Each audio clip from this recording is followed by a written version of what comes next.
Landon Davenport's gift is his smile. He's always upbeat, nothing ever phases him.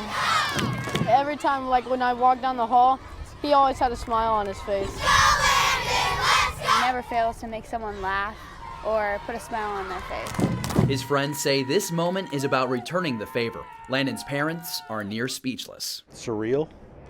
We had no idea what today was going to bring. It ranks right up there with the birth of my kids, so that's pretty high on my list. A parade for Landon. He gets to sit up front of the lead fire truck. His classmates pour into the field out front with signs cheering his name. The band plays some of his favorite tunes. Today, Landon is feeling fantastic, thank goodness. But we don't know what tomorrow's going to look like. We don't know what next week is going to look like.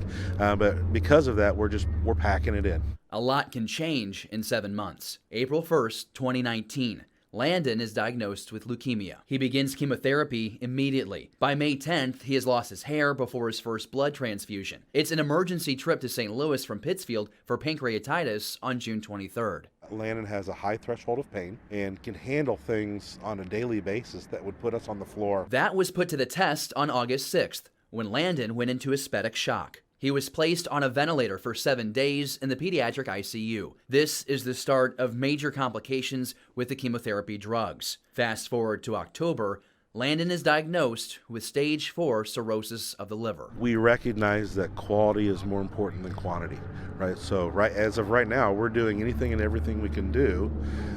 Things like today, who gets their own parade, right?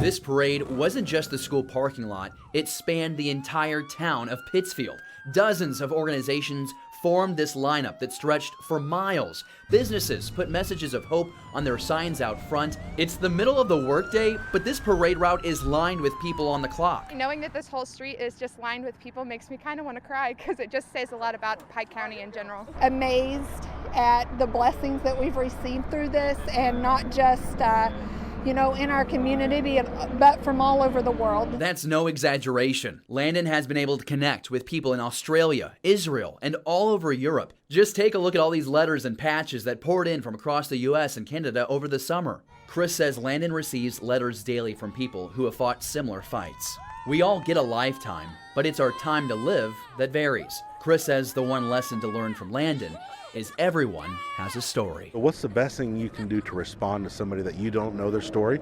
Love on them. And that's what Landon does. He loves on everybody. And it alters lives. So we hope that is the one thing that people understand about Landon. It's unconditional love.